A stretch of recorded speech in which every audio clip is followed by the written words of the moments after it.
안녕하십니까. 6월 18일 토요일입니다. 세계 증시 또 주요 지표들이 거의 그 바닥권에 이렇게 와닿아 있는 그런 느낌, 그런 분위기가 나오고 있습니다.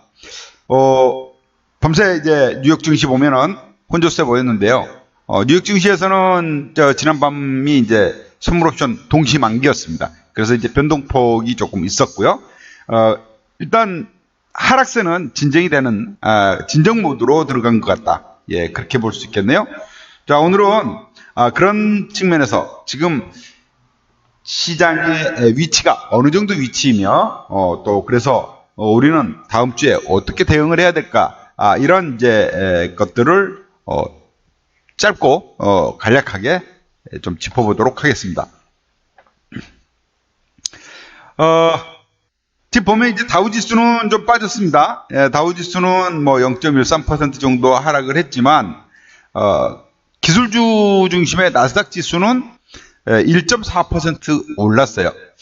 그동안 이제 낙폭이 컸었던 기술주들, 뭐 애플, 테슬라, 아마존, 뭐 마이크로소프트 다 마찬가지죠.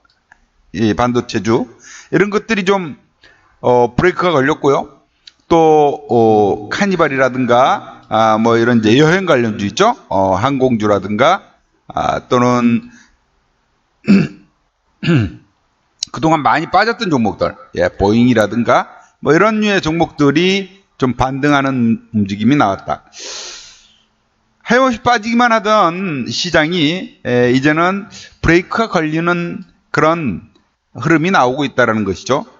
물론 이런 움직임, 그 다음에 다시 또 되밀리는 흐름이 나올 수도 있겠습니다만은 아직은 바닥이다라고 확신할 수는 없으나 다만 모든 지표들이 이제는 FOMC의 그 자이언트 스텝 0.75% 금리 인상이라는 센 펀치를 하는데 맞았고 충격을 받았죠. 그리고 다음날 바로 또 유럽에서 영국, 스위스가 또 금리를 인상을 시켰습니다. 그러면서 이제 유럽마저도 긴축에 들어갔다라는 것이 맞은 데 또 한 대 더 맞은 거예요. 그러면서 시장이 상당히 충격을 좀 받았는데 이제 매 맞을 거 거의 당장 맞을 매는 다 맞았다. 그렇게 좀 보는 것이 좋을 것 같습니다. 일단 FOMC 회의는요 아직 기간이 멀리 남아 있어요. 일단 FOMC 회의 7월 회의는 그러니까 7월 회의는 아직 7월 27일이니까 뭐 한참 남았죠. 그러니 심리적으로 조금 여유가 있다라고도 볼 수 있겠습니다. 그래 이제 매맞을 자리가 조금 여유가 남아 있으니까 계속 뭐 다음번 금리 인상 기다리면서 또 힘들어하지는 않을 거 아니에요? 그 기간 동안 어느 정도 또 심리적 안도감 같은 것들도 좀 생길 것이고 저가 매수세도 유입될 것이고 그렇죠? 우리나라도 이제 한금통위가 7월 14일로였습니다. 7월 14일. 이날은 옵션 만기라고 같아요. 그래서 상당히 큰 변동성도 예고돼 있는 상태다라고 보시면 되겠어요. 제가 어제 여러분들에게 이제 그 그래프를 하나 올려드린 게 있었죠. 요거요. 네? 선물지수 월봉을 놓고 제가 이제 말씀을 드리면서 지금 지수가 많이 빠졌습니다. 많이 빠졌습니다. 그죠? 하면서 이제 말씀을 드린 게 과거 IMF 때, IMF 때도 있었고요. 조금 제가 이거를 도구를 가지고 그림을 좀 그려봤으면 좋겠는데 연필, 굵은색으로 그래서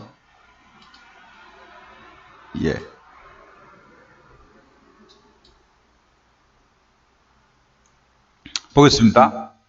이게 이제 제가 일부러 만들어 봤어요. 이때가 이제 IMF 때입니다. IMF 금융위기 때 요만큼 빠졌고요. IMF 때 요만큼. 이게 굵기가 단가? 최서이냐 니가? 그렇네요. 더 이상은 안 되네. 그 다음에 2000년 IT 버블 때 요만큼 빠졌고요. 요게요, 로그 차트로 보면 상당히 깊이 빠진 겁니다. 예, 100에서 50 이하로 떨어진 거니까. 예, 150에서 뭐 50까지 떨어진 거니까. 반토막 이상 난 거예요. 그 다음에 이제 글로벌 금융위기 2007년, 2008년. 요때 이제 상당히 큰 폭의 하락, 우리는 이제 가장 최근에 가장 큰 그 폭락으로 기억을 하고 있죠. 이런 것들을 우리는 과거 경험으로 좀 알고는 있어요. 사실 과거에 이제 우리가 제가 엘리어트 파동 이론이라는 거를 말씀을 드렸지 않습니까? 여기 이제 엘리어트 파동 이론은 상승 5개 파동과 하락 3개 파동으로 이루어져 있는데, 현재 우리는 이 정도 자리에 와 있다. 이 비파 반등을 기다리고 있다. 여전히 하락장의 마무리는 내년까지 가야 됩니다. 내년까지. 약세장은 내년까지 가야 되고요.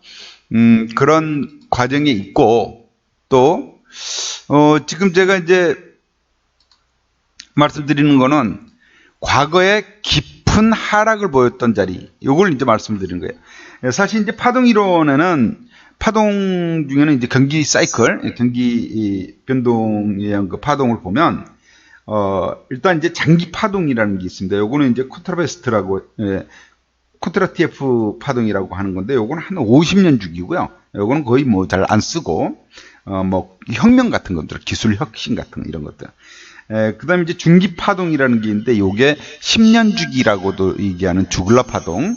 요거는 이제 기업의 그 설비 투자 주기를 가지고 이제, 그러니까 경기가 크게 한 차례 등락을 하는 한 사이클을 얘기를 합니다. 그 다음 이제 뭐 단기 파동, 뭐 이거는 뭐 키친 파동이라고도 하는데, 요런 이제 파동들이 있어 왔는데, 되게 잘 이제 우리가 적용을 하고 있는 것은 중기 파동, 주글라 파동을 많이 씁니다. 이 78년도에 2차 오일 쇼크가 한 번 있었고요. 87년도에는 이제 블랙 먼데이라고 해가지고 다우지수가 뭐 한 22% 폭락을 했었던 적이 있었습니다. 그래서 이제 블랙 먼데이예요. 그러니까 플라자 합의 이후 뭐 이제 미국이 상당히 위기에 접어들었고, 그래서 이제 일본이 이 엔화 가치를 이제 막 끌어내리면서 뭐 이렇게 이제 끌어올리면서 일본이 잃어버린 30년으로 가는 계기가 됐고요. 그다음 이제 98년도 아시아에 이제 외환의 교류 IMF가 있었고, 그다음 2008년 서프라임 모기지로 인한 글로벌 금융위기가 있었죠. 그다음에 나타난 게 요번 코로나 위기가 생겼습니다. 코로나 팬데믹이 생겼죠. 그럼 지금은 코로나 팬데믹에 이은 우크라이나 러시아 전쟁이 있고요. 네? 그다음에 이제 코로나 팬데믹의 연장선이라고도 볼 수가 있겠는데, 어쨌든 이 공급 파동이 있고, 또 식량 위기가 있고, 인플레이션이 있습니다. 그래서 이번 하락폭은 여러분이 눈으로 이렇게 보시기에도 결코 작지 않은 하락입니다. 상당히 깊어졌어요. 하락의 폭이 상당히 깊어져 있고, 이제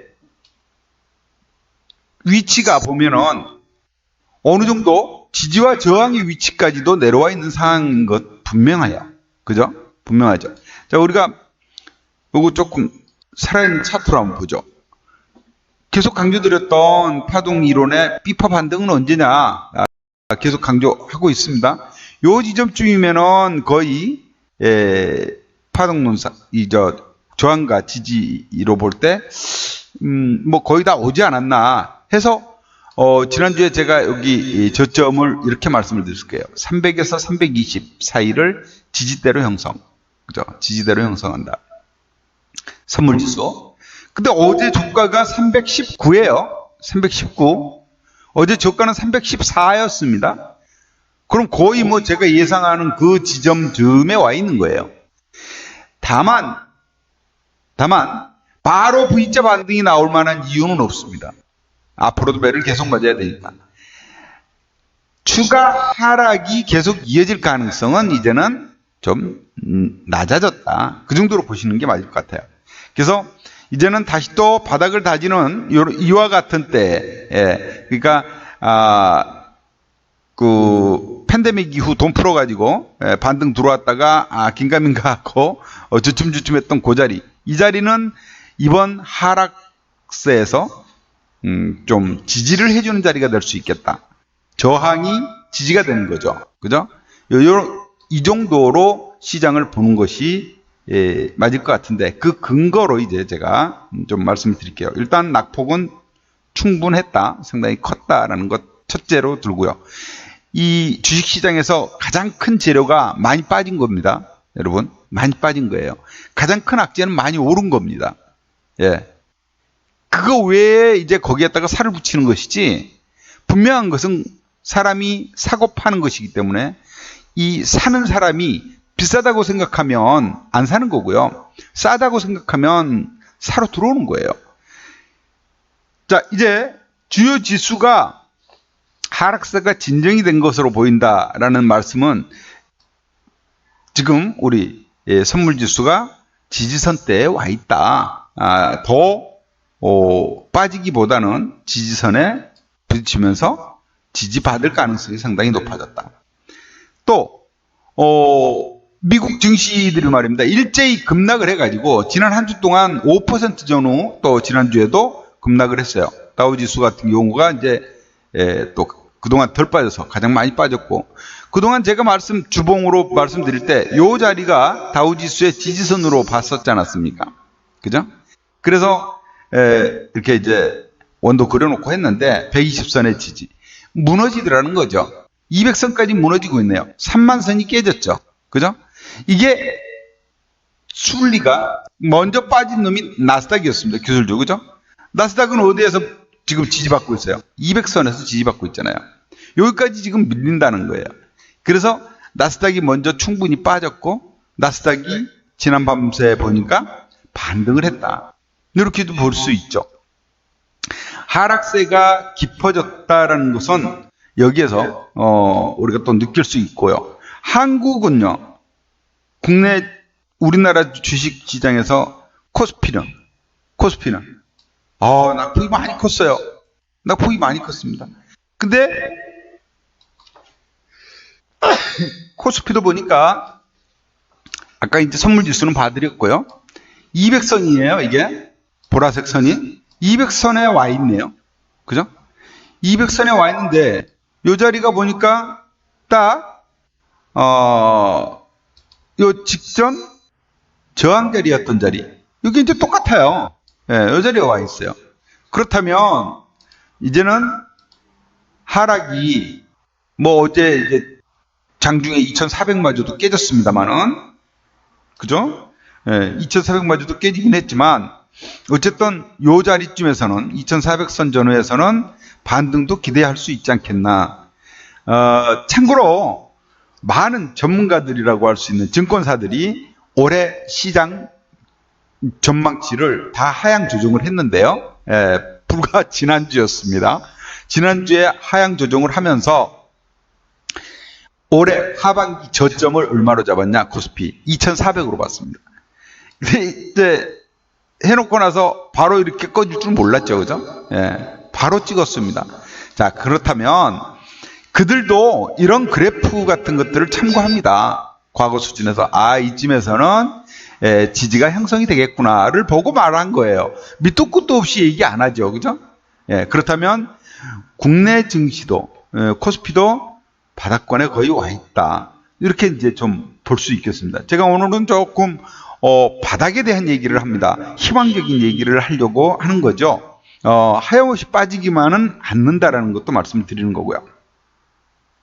다음에 이 미국 국채금리가 이것도 이제 밤새 나스닥 지수가 기술주가 반등한 데에는 국채 금리가 하락세가 상승세, 급등세가 멈췄기 때문이에요. 이 금리가 사흘 연속 상당히 큰 폭으로 빠져주고 있습니다. 꺾이고 있어요. 금리가. 그죠? 금리가 좀 꺾이고 있어. 라인 차트로 조금 더 눈에 보이게 바꿔볼까요? 라인 차트로. 보세요. 꺾이고 있죠. 그죠? 이게, 조금 더 진하게 바꿔볼게요. 너비를 좀 진하게.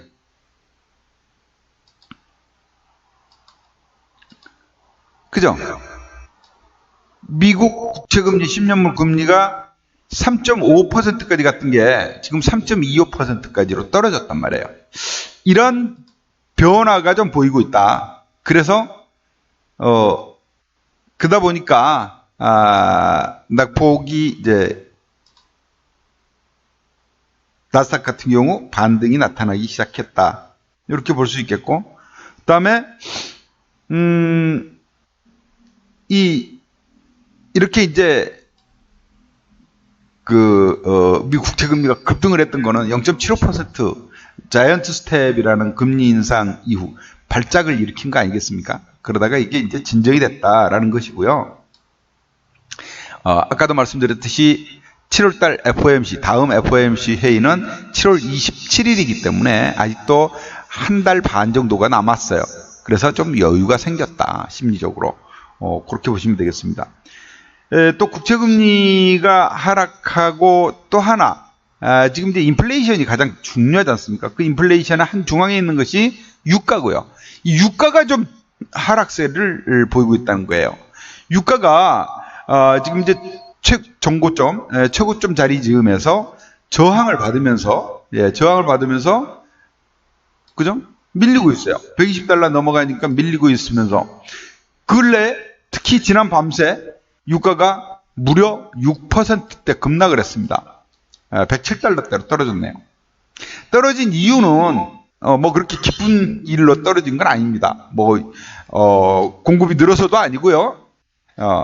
단지 이제 유가가 이렇게 오른 거에는 일단 수요가 줄어들 것이다. 수요 감소에 대한 둔화에 대한 우려인데, 이유는 일단 금리를 이렇게 빠른 속도로 각국이 올리다 보니 이후 나타날 수 있는 거는 경기 침체가 뒤를 따를 것이고, 경기가 침체되면 수요가 둔화될 것이다. 유가가 계속 오를 수 없을 것이다. 라는 논리예요. 그러니까 금리 인상의 효과가 나타나고 있다. 그렇게 보면 되죠. 그죠? 유가가 이렇게 안정을 찾아주면 물가 상승률은 떨어질 수밖에 없겠죠. 물가 상승률, 인플레이션이 이제 진정이 될 것이고, 그러면 금리 인상 효과가 시장 세계 경제를 좀 안정을 찾게 만들어 줄 것이다. 그러면 시장의 하락은 멈출 수밖에 없다. 이런 논리입니다. 공감하십니까? 예. 그런 이제 어찌 보면 단순하고요. 그죠? 예. 시장은 단순하게 봐야 됩니다.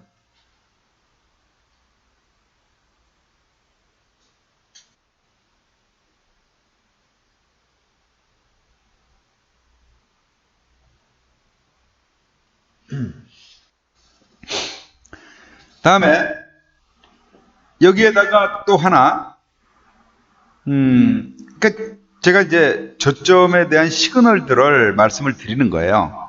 시그널들을. 이 최악의 경우가 조금씩 지나가고 있다는 것을 말씀을 드리는데, 국내로 상황을 보니까 국내에서 엉뚱한 게 나와.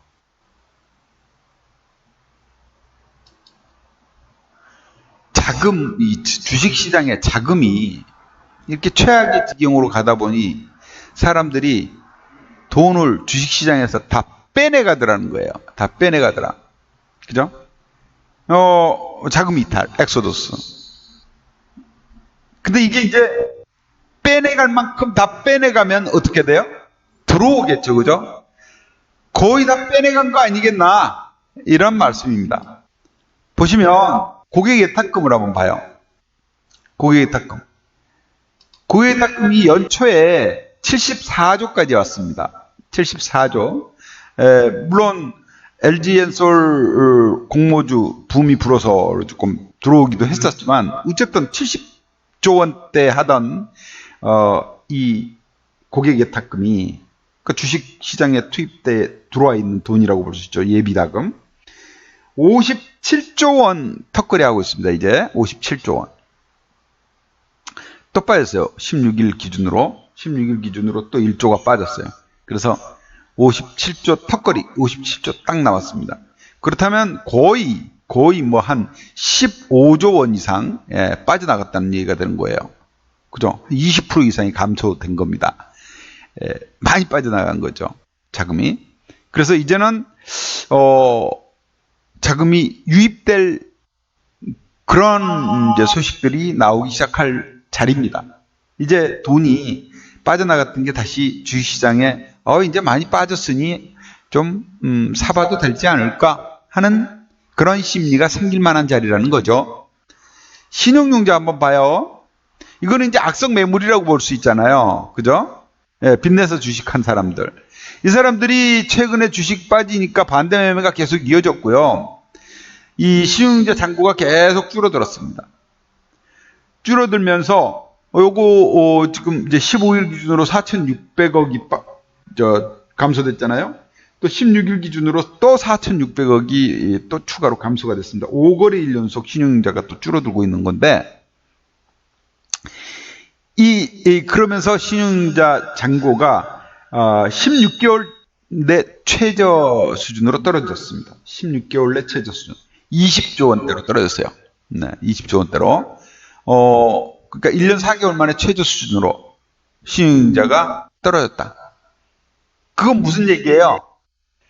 연초에 신용융자 잔고가 연초만 해도 24조 원 했던 게 지금 20조 원. 그러면 4조 원의 악성 매물이 빠져나갔다는 얘기입니다. 그만큼 가벼워졌다는 얘기가 되죠. 시장을 하방으로 억누를 그런 재료들이 해소돼 가고 있다. 소진되고 있다. 이렇게 이제 볼 수 있습니다.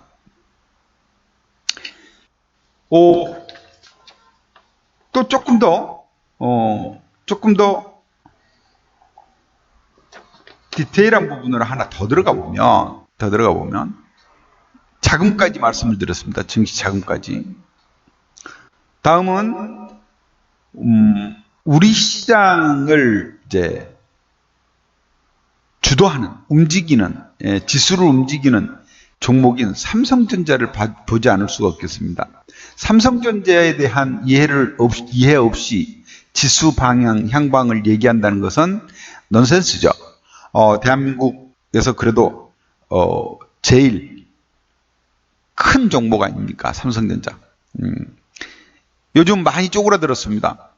시가총액 규모가 세계 100대 기업에서 간신히 유지할 정도로 크게 떨어지긴 했는데 22등인가 했죠. 삼성전자 정말 지긋지긋하게 외국인들이 팝니다. 무시무시하게 팔아요. 보시면 이 외국인들의 매도 공세 보십시오. 어제도 730만 주로 팔았어요. 730만 주로. 아주 지긋지긋하게 팔고 있는데 이들의 이 외국인의 매도세가 이게 이제 주봉입니다. 주봉으로 보면 더 그죠? 계속 빠져나가죠. 돈이 2020년 이후 그냥 빠져나갑니다. 이렇게 외국인의 삼성전자 매도가 지속되다 보니 외국인 지분율이 50% 아래로 떨어졌어요. 6년 만에. 외국인의 삼성전자 지분율이 50년 만에 50% 아래로 떨어졌다. 50년 만이 아니라 6년 만에 49.97%로 떨어졌어요. 외국인 지분율이. 이런 6년 만에 가장 낮은 수준으로 떨어졌다. 그만큼 삼성전자에 대해서 전망을 안 좋게 본 세력들이 많다고 볼 수 있겠지만, 또 하나는요, 그러니까 2015년 이때 고점이었네요. 그죠? 그래가지고 또 하나 우리가 볼 수 있는 거는 삼성전자에 대해서 팔 만큼 팔았다라고도 볼 수 있는 거예요. 보는 시각에 따라서 그렇게 달라지는 겁니다. 뭐 그렇다지 않습니까? 어떤 사람은 사과를 이렇게 먹고 있는데, 바구니에 있던 사과가 먹다가 10개 있었던 사과가 먹다가 5개를 먹었어요. 이제 5개 남아있지 않습니까? 이 5개 남은 거를 보고 하는 표현이 5개밖에 안 남았네 이렇게 얘기하는 사람이 있는가 하면, 아직도 5개나 남았네 라고 하는 사람이 있죠. 그죠? 5개밖에 안 남았네 라는 비관론보다 아직도 5개가 남았네 라는 마인드가 더 좋다는 거 아니겠습니까? 자, 우리가 주식시장을 보면서 외국인이 그렇게 많이 팔았네, 삼성전자 망할라나 봐, 이렇게 생각하는 게 좋겠습니까? 아니면 와, 많이 팔았구나, 이제는 매수 들어오는 거를 기다려야 될 자리네, 들어오면 이제는 다 팔았다는 신호가 되겠네 라고 보는 것과의 차이라고 볼 수 있겠습니다. 일단 이렇게 이제 많이 팔았는데, 최근 1년 동안만 놓고 봐도 삼성전자에 대한 기관과 외국인의 매도량을 보면은요, 무려 이렇게 이제 제가 한번 봐봤어요. 최근 1년 동안에, 그러니까 21년 6월 18일부터 그죠? 여기까지 조회를 해봤습니다. 그랬더니 외국인은 무려 2억 2천만 주를 팔았고요. 2억 2,400만 주, 그죠? 기관은 1억 900만 주를 팔았어요. 1억 950만 주. 돈으로 환산을 해보니까 외국인은요 15조 5천억을 팔았고요. 기관은 한 7조 9천억을 팔았어요. 이렇게 많이 팔았다라는 거, 이렇게 많이 팔아먹었다라는 거, 그죠? 더 팔고 남았을까? 지분율이 50% 아래로 떨어져서 6년 내 최저 수준인데, 이제는 사러 들어올 자리가 되지 않았을까? 뭐로 보면 세계 증시가 안정을 좀 찾는다고 생각했을 때, 그래도 대한민국에서 살 수 있는 건 삼성전자밖에 없을 것이고, 삼성전자는 그동안 많이 팔아먹었으니 이제는 살 수 있는 여력이 충분히 또 남아있다.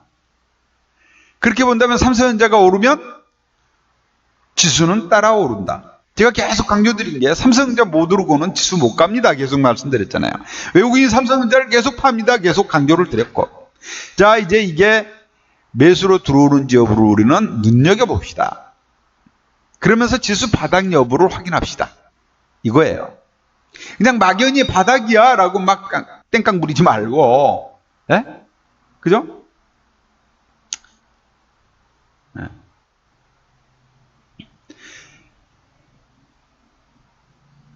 일단 기술적으로 보면 삼성전자 이제 살 때쯤 됐다.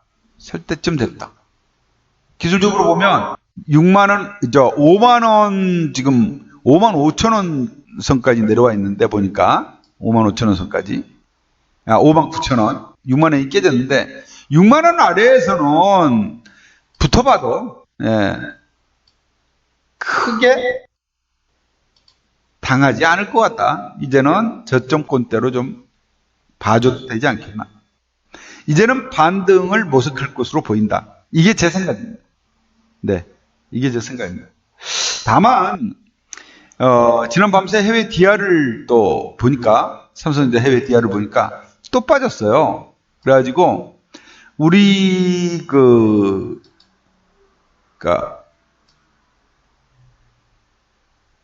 환산 가격으로 보면 지금 삼성전자 현재 주가에서 1,000원 정도 더 빠져 있습니다. 1,000원 정도 더 빠져 있는데 이게 조금 걸리기는 합니다. 그래서 월요일 날 삼성전자가 반등하기는 쉽지 않겠다 당장은. 그러나 저점을 이제 형성하는 시간은 좀 갖겠다.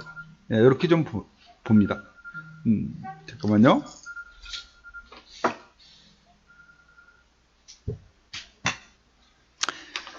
예. 전화가 이럴 때 오고 그래. 자, 이제 다만 중요한 거는 삼성전자에 대한 외국인 수급이 들어오는 것. 들어올 경우에는 반등이 들어온다. 예를 들면 지금 당장 내일 월요일 날 바로 들어오기는 쉽지 않을 거라고 보는 것이 뭐가 하나 있냐면 달러가 여전히 강세를 보였다라는 거예요. 지난밤새 달러가 강세를 보였고 원달러 환율은 월요일 날도 한 3원 정도 NDF 역외 환율로 볼 때 3원 정도 상승 출발할 것 같습니다. 다시 또 1290원대에 올라설 것으로 보여지고요. 아침에. 그러나 이게 장중 고점으로 다시 또 밀려준다면 상황은 더 유리해지겠죠. 좋아질 수 있다. 달러가 이제 계속 강세를 이어갈 수 있을까에 대해서는 우리도 또 이것도 좀 관찰을 해봐야 될 것 같습니다. 얘도 이제 고점에서 조금 주춤하고 있다라고 볼 수 있기 때문에 달러도 고공행진은 좀 어느 정도 멈출 것으로 보여집니다. 이거 보세요. 달러가 지금 사상 최고 수준이거든요. 달러 인덱스가. 달러 인덱스가. 사상 최고 수준 아닙니까? 여기에서 더 치고 가기에는 미국도 부담이 커요. 네, 부담이 커요.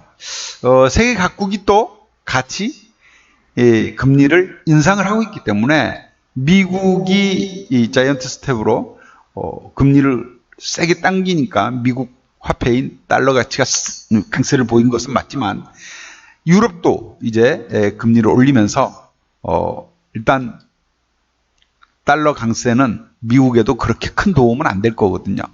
좀 잡혀지지 않을까 생각을 해봅니다. 일본 같은 경우는 어제 이제 금리를 또 동결을 시켰죠. 일본은 금리를 올릴 수 없는 환경이라고 어제 제가 뭐 언급을 드렸는데, 그러다 보니 일본 엔화 가치가 이렇게 하락세가 큽니다. 엔화가 올해 1년 동안에 엔화 가치가 몇 프로가 빠졌냐면 18% 정도가 빠졌어요. 18%. 상당히 큰 거 아니겠습니까? 달러가 얼마가 올랐냐 하면은 달러 가치가 한 9.3%가 오른 데 비해서 엔화 가치는 그보다 거의 2배 떨어진 거죠. 원화 가치는 어땠을까요? 원화 가치도 떨어졌는데 8.2% 떨어졌습니다. 그러니까 엔화나 달러와 강세에 비해서 원화가 선방을 한 것이고요. 엔화 가치 폭락에 비하면 원화는 매우 양호하다. 네, 그렇게 보면 되겠습니다. 네, 하다 보니까 그 원엔 환율도 이렇게 이제 떨어지면서 일본 놀러 가야 되는데 이럴 때 그죠? 네. 이런 얘기. 자, 그래서 이렇게 모든 지표들이 좀 그래도 이제 좀 희망을 가져볼 만한 그런 자리로 오고 있다. 모아지고 있다. 모든 지표들이 바닥권을 자꾸 얘기하고 있다. 이렇게 좀 보시면 되겠습니다. 이제 시장은 이렇게 막 급변동을 하고 뭐 2,400이 붕괴되고 막 이런 상황이 만들어지고 있는데 이제는 비파 반등의 엘리어트 파동 이론의 비파 반등의 자리가 좀 이제 가까워 온 거 아닌가? 가까이 온 거 아닌가? 이렇게 이제 좀 기대를 해봐요. 비파 반등의 자리에 가까운 거 아닌가?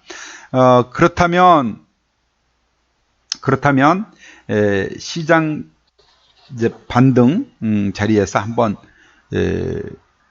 수익을 챙겨보는 전략을 해야 되겠습니다. 월요일 날 밤에는 뉴욕 증시가 휴장이에요. 그래서 아마 월요일 날 밋밋한 흐름으로 출발을 할 것 같고 특별한 이벤트가 없다면 등락폭은 그래도 작지는 않을 겁니다. 투자 심리들이 아직은 불안하기 때문이죠. 이번 하락장 그렇게 자주 오지 않습니다, 여러분. 자주 오는 장에서는 큰 수익을 못 내요. 그러나 이렇게 급등락이 오고 있는 큰 폭의 변동이 있는 이런 장은 정말 10년에 한 번씩 오고 있는 그런 기회다. 이렇게 이제 보셔야 될 것 같습니다. 지나온 과거 경험을 바탕으로 해서 여러분들에게 제가 강조를 드리는 거고요. 뭐 여러분들한테 제가 뭐 무슨 시쳇말로 꼬시려고 이런 얘기 하는 거 아닙니다. 제가 보는 시각, 아마 여러분들 지금 이 얘기를 듣기 시작한 지가, 비파 반등을 기다립니다 얘기를 시작한 지가 아마 400 깨지면서 이 부근에서 얘기했을 거예요. 벌써 그러고도 한참입니다. 지수 하락폭 많이 커졌습니다. 많이 커졌습니다. 계속 강조드렸듯이 이런 큰 이벤트가 있어 왔던 그런 자리까지예요. 현재 위치는. 현재 위치는. 충분히 이번 하락폭 결코 작지 않았다. 붙어볼 만한 자리다, 이제는. 그렇다면 우리가 이 기회 놓치면 억울하겠죠. 사람이기 때문에요. 사람이기 때문에 심리라는 게 있는 거죠. 그래서 투자 심리가 중요한 거고요.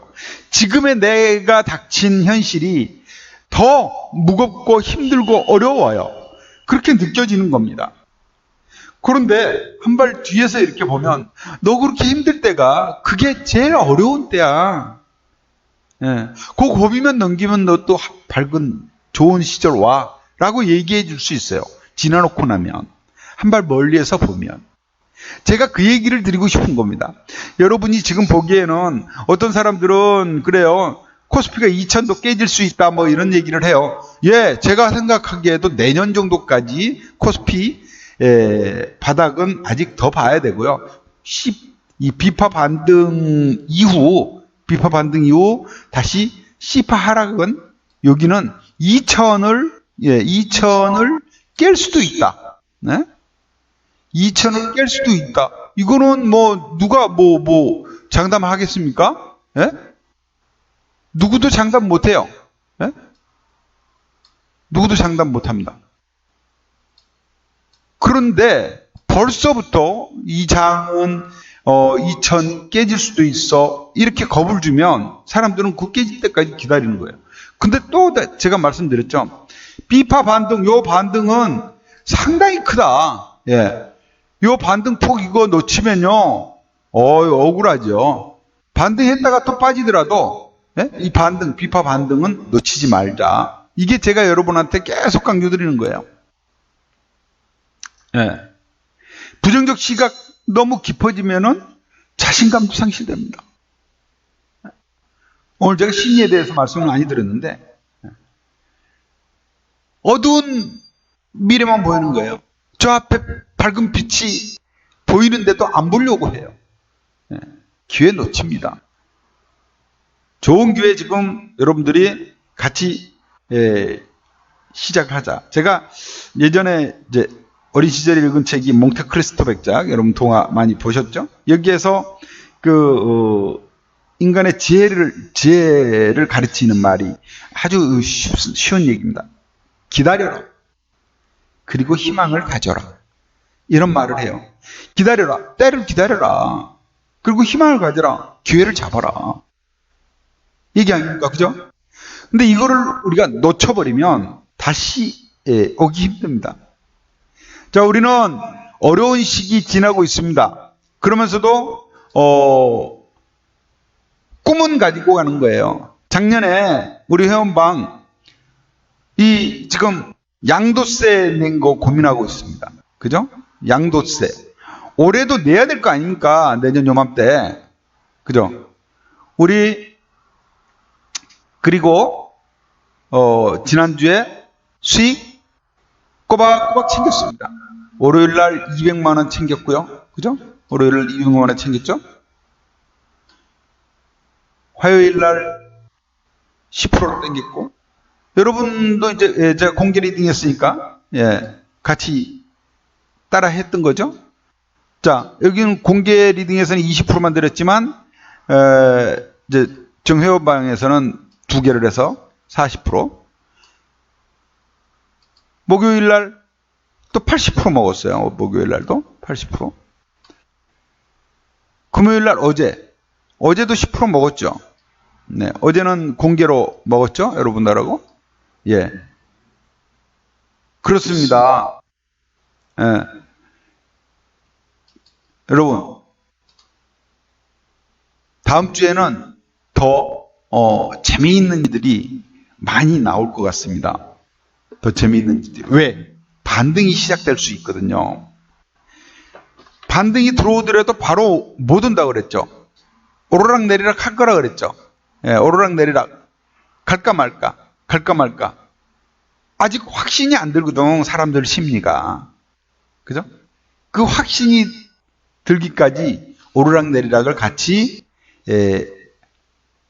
챙겨 가십시다. 만기일까지 이번에는요, 만기가 길어요. 그래서 4주가 남았어요. 4주가. 7월 14일이 만기일입니다. 요번은 5주짜리예요. 7월물은. 그래서 이제 한 주 지났고요. 4주가 남아있어요. 근데 요번 7월물도 재미있을 게 7월 14일 옵션 만기일이 금통이 금리 결정일이에요. 그러면 그 전에 금리 인상에 대한 얘기가 나오면서 또 변동성이 있겠죠. 같이 해봅시다. 따라서 하고 계시는 분들도 공개방에도 많이 계시는 거로 알고 있는데, 회비 걱정되세요? 여러분 수익 이렇게 땡기는 거 보면은 회비 걱정되십니까? 공개 리딩 안 받고 회원방에 들어와 있었으면은 여러분 수익이 얼마가 더 보태졌을지 계산해 보십시오. 회비는 결코 부담되지 않을 겁니다. 그거보다는 김영균 대표가 그래도 10년 이상 ELW가 대한민국에서 일반인들에게 거래가 왕성하기 시작된 이후 그때부터 시작을 해서 김영균 대표가 여지껏 지금껏 ELW 전문가로 계속 이어오고 있다는 것을 여러분 참고를 하십시오. 아무나 그렇게 못합니다, 여러분. 대한민국에 전문가들이 많이 있습니다만은 김영균 대표만큼 많은 경험과 또 많은 이들로부터 검증을 받은 전문가가 없을 겁니다. 손실 볼 때도 있지만 이익 볼 때가 더 많기에 양도세도 내고 이렇게 오랫동안 전문가 활동을 할 수 있는 것이고 또 오랫동안 같이 하는 회원분들이 계시는 겁니다. 매번 수익 날 수 있으면 여러분 곁에 제가 없어요. 그렇지 않겠습니까? 예. 그러나 하시다 보면 분명 수익은 난다. 나기 때문에 같이 하는 겁니다. 자, 이번에 6월 동시만기에는 제가 재미를 못 봤습니다. 그러나 7월물에서는 충분히 만회해서 수익을 내드릴 겁니다. 재미있게. 자, 다음 주에는 아직 주식을 사야 될 자리는 아닌 것 같습니다. 그래서 종목 추천은 없고요. 여러분들 다음 주에 짭짤한 수익 같이 해보시기 바랍니다. 즐거운 주말 되시고 월요일 날 밝은 모습으로 뵙도록 하겠습니다. 행복한 일요일 보내십시오. 감사합니다.